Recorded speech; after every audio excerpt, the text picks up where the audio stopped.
Hello everyone, this is वंदना और आज हम लोग स्टार्ट करने जा रहे हैं अपनी एक न्यू सीरीज़ जिसके अंदर मैं सभी ईडियम्स और फ्रेजेस कवर करने वाली हूँ। अगर आप लोग भी वनडे एग्ज़ाम के एस्पिरेंट हैं, स्टूडेंट हैं, आप तैयारी कर रहे हैं, तो ये जो सीरीज़ रहेगी, ये जो वीडियोज़ रहेंगी आपके लिए बहुत बेनिफिशियल होने वाली है, क्योंकि मैं एक एक ईडियम और फ्रेजेस का बहुत अच्छे से मीनिंग बताकर आपको एक्सप्लेन करने वाली हूँ। तो सबसे पहले हमारे पास जो फ्रेज़ है, डेट इज़ जो ईडियम है, that is a bird's eye view. Birds eye view का मतलब होता है पक्षी की आंखों का नज़ारा। जैसे कि आप इमेजिन करिए, अगर एक पक्षी उड़ रहा है तो उसकी आंखों में किस तरीके का नज़ारा होता होगा। बहुत क्लियर होता होगा क्योंकि वो ऊपर है। जब आप ऊपर से किसी चीज़ को देखते हैं ना तो बहुत क्लियर पिक्चर आपके सामने आती है। जैसे कि हमने तो कभी देखा नहीं, लेकिन हाँ, अगर आप कभी एरोप्लेन में बैठे या बैठे हुए हो, कभी भी बैठे होंगे, आप उसकी विंडो सीट से जिस तरीके का एक इमेज लेते होंगे या देखते होंगे, तो आपको ये चीज़ बहुत अच्छे से समझ में आएगी कि एक पक्षी की आंखों का जो नज़ारा होता है वो कितना क्लियर और कॉम्प्रिहेंसिव होता है। आप कभी विंडो सीट पर बैठें तो आप देखेंगे कि आपको क्लियर क्लियर पता चलेगा कहाँ पर फॉरेस्ट हैं, जंगल हैं, कहाँ इमारतें हैं, कौन सी जगह खाली है, कहाँ पर रोड्स हैं। आपको बहुत अच्छा एक कॉम्प्रिहेंसिव और एक बहुत ही क्लियर इमेज आपके सामने आएगी। अब मैं इसको एक और एग्जाम्पल के साथ एक्सप्लेन करना चाहूँगी कि देखिए, जैसे अभी हिमाचल में भी बादल फटा है तो किस तरीके की डिज़ास्टर हो गई। इसी तरीके से बहुत सारी डिज़ास्टर्स हो जाती हैं कहीं पर भी, जैसे फ्लड आ गई या फिर कहीं सुनामी आई है, तो वहाँ पर जो रिस्पेक्टिव वहाँ का जो रिस्पॉन्सिबल पर्सनैलिटीज़ रहती हैं, जैसे कि जो भी मंत्री वगैरह होते हैं, वो उस जगह के मुआयने के लिए हेलीकॉप्टर में बैठ के जाते हैं ताकि उन्हें पता चले कितने राहत कार्यों की ज़रूरत है, कहाँ कहाँ पर कितनी ज़्यादा क्षति हुई है। ये सब चीज़ें क्लियर करने के लिए, एक व्यू लेने के लिए, एक अच्छा व्यू, एक डिटेल्ड व्यू लेने के लिए वो हेलीकॉप्टर में बैठ के जाते हैं। तो उसी चीज़ के लिए यूज़ किया गया अ बर्ड्स आई व्यू। जब आपके पास एक बहुत क्लियर, डिटेल्ड, एक अच्छा आइडिया हो, एक अच्छी पिक्चर हो, तब हम इसे यूज़ करते हैं। जैसे कि a general view from above, good and comprehensive idea and overall view, पूरा पूरा व्यू अगर आपको मिल जाए, कहीं पर भी कुछ छूटे नहीं। या फिर एरियल व्यू, एरियल का यहाँ पर मतलब हवाई होता है, ठीक है। हवाई आपको व्यू मिल जाए तो अब हम यूज़ करते हैं अ बर्ड्स आई व्यू। अगर आपके पास किसी भी सिचुएशन से रिलेटेड बहुत क्लियर आइडिया होता है तब ये यूज़ होता है। उसके बाद नेक्स्ट है अ केक वॉक। देखिए, केक वॉक से आप ऐसे समझिए कि अगर आपको एक केक के ऊपर वॉक करनी पड़ जाए, एक इमेजिनरी चीज़ है ये, कि आप केक को कभी इमेजिन कीजिए कितना सॉफ्ट और बटरी सरफेस होता है उसका। अगर उसके ऊपर आपको वॉक करना पड़े, कितना मज़ा आएगा ना, कितना इजी सा लग रहा है ना, कितना सॉफ्ट सॉफ्ट, सुनने में ही अच्छा लग रहा है। तो जब भी हमारी लाइफ में कोई चीज़ें ईजी होती हैं, कोई टास्क ईजी होता है, कोई अचीवमेंट ईजी होती है, कोई विक्ट्री यानी कि जीत आसानी से मिल रही होती है, तो हम उसके लिए बोलते हैं यार ये तेरे लिए तो एक केक वॉक है, ठीक है। एन ईजी अचीवमेंट, बहुत आसानी से अचीव किया जाने वाली चीज़ के लिए, या फिर एन ईजी टास्क और विक्ट्री के लिए हम अ केक व्यू जैसे फ्रेजेस को या फिर इडियम्स को यूज़ करते हैं। उसके बाद थर्ड है a fish out of water, an uncomfortable, unfamiliar, unsuitable position और सिचुएशन। देखो, a fish out of water से ही आप समझ रहे हो कि एक मछली अगर पानी से बाहर है तो इमेजिन कीजिए उसकी क्या स्थिति रहती होगी। उसकी तो कुछ ज़्यादा बेकार होती होगी, लेकिन वो अनकंफर्टेबल होती होगी, उसको वो सिचुएशन अच्छी नहीं लगती होगी, सूटेबल नहीं होती है उसके लिए। सेम जब फॉर एग्जांपल आप किसी ऐसी पोजीशन पर पहुंच गए, ऐसे किसी पद पर पहुंच गए जिससे आप सेटिस्फाइड नहीं हैं, तो आप इसको यूज़ कर सकते हैं अपने लिए भी, या कोई भी आपका फ्रेंड या फैमिली मेम्बर आपके लिए बोल सकता है कि तेरी हालत तो फिश आउट ऑफ वाटर जैसी हो गई है। जैसे जल बिन मछली, आपने सुना होगा कि यार तू तो जल बिन मछली हो गया है, जैसे बिना जल के मछली तड़पती है, उसी तरीके की सिचुएशन जब हो जाती है किसी की या होती है, तब हम इस ईडियम को यूज़ करते हैं। उसके बाद फोर्थ है हमारा अ ग्रे एरिया। ग्रे, देखो, एक ऐसा कलर है जो दो कलर्स का कॉम्बिनेशन है, that is black and white, ठीक है। उन दोनों को आप मिलाएंगे तो ग्रे बनता है। ब्लैक कैसा है? ब्लैक एक नेगेटिविटी को कहीं ना कहीं दर्शाता है। वाइट कैसा होता है? पॉजिटिविटी को दर्शाता है, शांति को दर्शाता है। जब दोनों मिलते हैं ना तो वो ग्रे होते हैं, मतलब क्लियर नहीं है ना। तो उसी तरीके से अ ग्रे एरिया बोला जाता है an area where things aren't clearly defined and unclear situation. जब सिचुएशन क्लियर नहीं होती ना, अब दोनों कलर मिक्स हैं, वो क्लियर नहीं है, ठीक है, ग्रे हो गया। तो जब भी एक ग्रे एरिया बोला जाता है तो समझ जाइए वहां पर सिचुएशन अनडिफाइंड है, ठीक है। सिचुएशन समझ नहीं आ रही है, जब हमें कुछ रास्ता ना दिखाओ तो यार ये मेरे लिए ना ग्रे एरिया जैसा है, ठीक है। तब यूज करते हैं। उसके बाद है अ वेट ब्लैंकेट। वेट ब्लैंकेट से ऐसे समझिए, वेट का मतलब होता है गीला, गीला ब्लैंकेट से आप ऐसे समझ सकते हैं क्यों बोला जाता है। कभी भी अगर आपका मजा किरकिरा हो जाए ना, कोई कबाब में हड्डी जैसी चीज दिखती है, तब हम अब बोलते हैं अ वेट ब्लैंकेट। अब इसको ऐसे समझते हैं कि अगर आप सर्दियों के दिन है आराम से कंबल के अंदर सो रहे हैं और मज़ा आ रहा है आपको बहुत, और आपकी मम्मी ने उठाया और आप उठ नहीं रहे हैं, उन्होंने लाकर एक बाल्टी पानी जो है आपके ब्लैंकेट के ऊपर डाल दिया और ब्लैंकेट गीला हो जाए, तो आपको कैसा लगेगा? बिल्कुल ऐसा लगेगा यार तुमने मज़ा किरकिरा कर दिया मम्मी। बिल्कुल उसी तरीके से जब कोई मज़ा किरकिरा हो जाए, कोई इंसान जो हमें पसंद नहीं है उस सिचुएशन पर पहुंच जाए, या फिर बिल्कुल मज़ा आते आते रुक जाए, अचानक से मज़े का किरकिरा हो जाना, तब हम उसे बोलते हैं a wet blanket. Someone who prevents other people from having fun. कभी कभी दूसरे लोग जो हैं वो मज़ा नहीं लेने देते हैं ज़िंदगी में, तो बोलते हैं यार कबाब में हड्डी की तरह आ गया। तो उसी तरीके से इंग्लिश में यूज़ होता है अ वेट ब्लैंकेट। उसके बाद है action speaks louder than words. इसका मतलब होता है कि आप तब इस ईडियम को यूज़ करेंगे जब बाई चांस आपका कोई फ्रेंड है, उन्होंने वो बोलता कुछ और है और करता कुछ और है, तो फिर हम उसको बोलेंगे कि यार तेरे जो एक्शंस है ना वो सही नहीं है, तू बोलता कुछ और है और तू करता कुछ और है। तो कब यूज़ होता है? What do you do is more important than what do you से।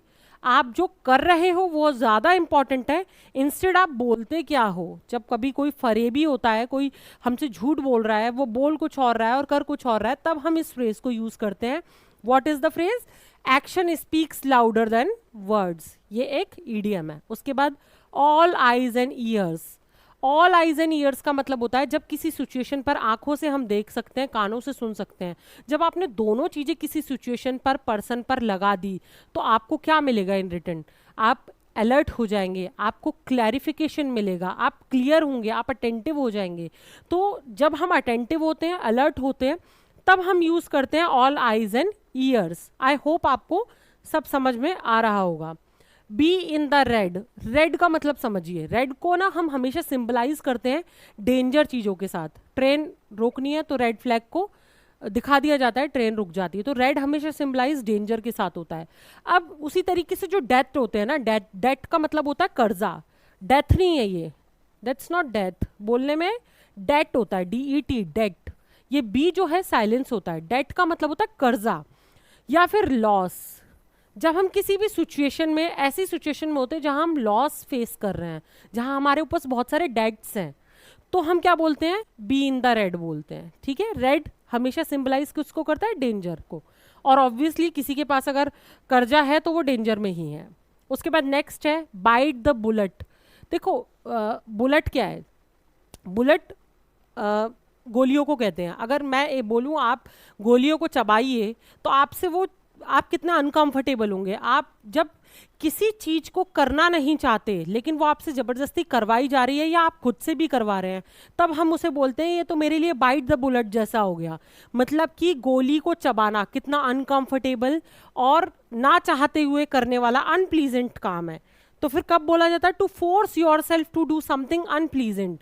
जब आप अपने आप को कुछ ऐसा करने के लिए बोल रहे हैं जो जिसमें आप खुश नहीं हैं, आप अनप्लीजेंट फील कर रहे हैं, उस जगह पर बोला जाता है बाइट द बुलेट। बुलेट को चबाना, गोली को चबाने के टाइम पर इसको यूज किया जाता है। आप, I hope you are connecting with what I am saying. उसके बाद है बेस्ट ऑफ बोथ वर्ल्ड्स। देखो दो ही दुनिया है, बोलते हैं ऐसा कि एक ऊपर है और एक हम जिसमें जी रहे हैं। जब हम बोलते हैं ना कि दोनों जहां की खुशियां मिल जाना, या फिर एक फ्रेज है हिंदी में कि सर कढ़ाई में और उंगलियां घी में, कुछ इस तरीके से है, या सर घी में उंगलियां कढ़ाई में, कुछ इस तरीके से बोला जाता है। तो ये कब बोला जाता है? जब आपको हर तरीके का और हर तरफ से एडवांटेज मिलता है कि यार तेरे तो सर घी में है और उंगलियां कढ़ाई में है, मतलब तेरे को तो हर तरफ से एडवांटेज, या दोनों हाथों में तेरे तो लड्डू हैं, तब जो यूज किया जाता है इंग्लिश में उसको बोलते हैं best of both worlds. All the advantages where someone has privilege of enjoying two different opportunities। जब किसी के पास दो डिफरेंट अपॉर्चुनिटीज एंजॉय करने का मौका मिलता है ना, तब हम उसे यूज करते हैं बेस्ट ऑफ बोथ वर्ल्ड्स। उसके बाद है break the ice. Break the ice का मतलब है जमी हुई बर्फ को तोड़ना। देखो, या तो आप खुद सोचिए, बर्फ जमी हुई है बहुत दिनों से और आपने उसको ब्रेक कर दिया। आप इससे सिंबलाइज कर सकते हैं कि या तो आपने कुछ ऐसा इनिशिएट किया जो बहुत दिन से बिल्कुल ठंडा पड़ा हुआ था।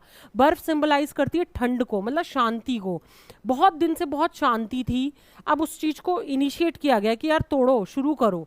तो इसको मोस्ट ऑफ द टाइम ऐसी सिचुएशंस में यूज किया जाता है, इस फ्रेज को या ईडीएम को, जब बहुत दिन से बातचीत वगैरह बंद हो या बहुत शांति पड़ी हुई हो और आपने कुछ अच्छा शुरू किया हो। ठीक है, तो फिर इसको कैसे बोलेंगे? जैसे इनिशिएट समथिंग, कुछ शुरू करने को, या तो और to start a conversation to make someone comfortable, किसी को कंफर्टेबल फील कराने के लिए जब आप एक कन्वर्सेशन स्टार्ट करते हैं, कुछ बातचीत शुरू करते हैं, तब बोलते हैं।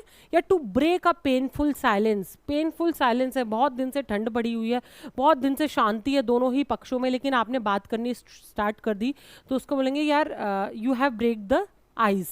ठीक है, उसके बाद नेक्स्ट है burn the midnight oil. Midnight oil का मतलब, मिडनाइट क्या है? मिडनाइट वो समय होता है जो बिल्कुल रात के बीच का समय है, जैसे 12 बजे, 1 बजे, 2 बजे, 3 बजे, ये हो गई मिडनाइट अपनी। अब मिडनाइट पर अगर आप ऑयल को बर्न कर रहे हो, बर्न करना मतलब जलाना, BURN लिखा हुआ है ये। ठीक है, ऑयल रात को जला रहे हैं, इसका मतलब क्या है? दुनिया सो रही है, आप जगे हुए हैं। आप क्यों जगे हुए हैं? वो तो सोने का समय है।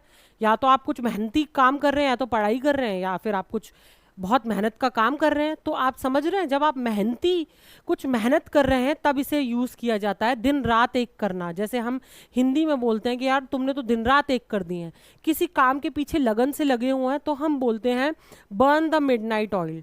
टू वर्क और study till very late in the night, और टू वर्क वेरी हार्ड, बहुत रात तक जगकर पढ़ना या काम करना, या फिर बहुत ज़्यादा मेहनत करने को सिंबलाइज किया जाता है इस तरीके से। उसके बाद है ब्लो वंस ओन ट्रम्पेट, अपने ही मुंह मियाँ मिट्ठू बनना जैसे बोलते हैं, या अपनी ही बीन बजाते रहना, जैसे अपने ट्रम्पेट को बजाने से लगे हुए हो। तो इसको कब यूज़ किया जाता है? जब इंसान अपनी ही तारीफों में लगा हुआ है, अपनी अचीवमेंट्स की जो है वो गाथा गाता रहता है। ठीक है, प्रेज वन सेल्फ, प्रेज का मतलब तारीफ करना अपनी ही। Talk boastfully about oneself. ठीक है, बोस्टफुली का मतलब होता है डींगे हाँकना। ठीक है, ये गा है, डींगे हाँकने वाला इंसान होता है ना, कि बड़ी लंबी लंबी फेंकता रहता है, तब हम इसे बोलते हैं to boast about their own achievement, their achievements, अपने ही अचीवमेंट्स, मैंने ये कर लिया, मैंने तो ये उखाड़ लिया, तब इसको यूज़ करते हैं कि यार ये तो है ना, क्या कहते हैं, अपने ही बीन बजाता रहता है, ब्लो वंस ओन ट्रम्पेट, तब यूज़ किया जाता है। उसके बाद नेक्स्ट है बरी द हैचेट। देखो, बरी का मतलब होता है दफनाना, और हैचेट का मतलब होता है कुल्हाड़ी। अब कुल्हाड़ी से कोई चीज़ काटी जा सकती है ना। कुल्हाड़ी क्या है? एक नेगेटिव चीज़ है, एक ऐसा टूल है जिससे कोई नुकसान ही पहुंचाया जाता है किसी चीज़ को काटा ही जाता है। जब आप अपनी कुल्हाड़ी को ही दफनाने की बात कर रहे हैं, तो आप समझ रहे हैं आप शांति की बात कर रहे हैं। कुल्हाड़ी से लड़ाई लड़ी जा सकती है, लड़ाई एज इन किसी को मारा काटा जा सकता है, यही कर सकते हैं। पेड़ भी काटा जाता है कुल्हाड़ी से, तो वो काटने के ही काम आता है, जोड़ने के काम नहीं आती है कुल्हाड़ी। तो जब आप अगर आपने उसे दफना दिया, इसका मतलब होता है आपने शांति क्रिएट कर दी। टू मेक पीस और to end a quarrel, quarrel का मतलब होता है झगड़ा। किसी झगड़े को जब आपने एंड कर दिया, तो उसको यूज करते हैं बरी द हैचेट। उसके बाद नेक्स्ट है build Castle's in the air. Castle का मतलब होता है महल, अपने हवाई महल बनाना। हवाई महल आप समझते हैं ना, एयर के अंदर हवाई हो गया, हवाई महल बनाना। आप हिंदी में समझते होंगे कि यार मतलब कुछ भी सपने देखे जा रहा है, दिन रात, दिन में बोलते हैं ना कि खुली आंखों से सपने देख रहा है, दिन रात सपने देख रहा है तू, तो दिन में भी सपने देख रहा है तू, तो उसको बोलते हैं कि build Castle's in the air. Day dreamer, दिन में सपने देखने वाला। हैव अनरियलिस्टिक आइडियाज, जिसके पास अनरियलिस्टिक आइडियाज हैं, मतलब रियलिटी से जिसका कोई लेना देना नहीं है, उस तरीके के आइडियाज हैं। ठीक है, उसके बाद टू क्रिएट इम्पॉसिबल ड्रीम्स और होप्स, इसका मतलब कोई ऐसी होप्स क्रिएट करना, ऐसे ड्रीम्स क्रिएट करना जो कि इम्पॉसिबल है, जो पूरे नहीं हो सकते। तो हम बोलते हैं यार हवाई महल बनाने बंद कर, इसका मतलब है build Castle's in the air. ठीक है, आई होप आपको ये 15 जो ईडियम्स है ये समझ में आए होंगे। देखो, मैं मोस्ट ऑफ द ईडियम्स वो लेके आई हूँ जो रिपीटेडली क्वेश्चंस किए जा रहे हैं, एग्जाम्स में पूछे जा रहे हैं, क्योंकि मैंने जितना पैटर्न समझने की कोशिश की है, मुझे समझ में आया कि ज़्यादातर जो ईडियम्स हैं वो रिपीटेड वाले होते हैं, तो मैंने आपको ज़्यादातर वो कराने की कोशिश की है। मेरी हर क्लास में मैं न्यू 15 जो ईडियम्स है आपको इसी तरीके से एक्सप्लेन कराती रहूँगी। एक लंबी सीरीज़ रहेगी। अगर आपने पूरी सीरीज़ कवर कर ली तो आई होप एग्जाम्स में इससे बाहर कुछ नहीं आएगा, आपको बहुत बेनिफिट भी मिलेगा। Thank you so much. मेरी नेक्स्ट सीरीज़ में आपका दोबारा से वेलकम रहेगा। Thank you.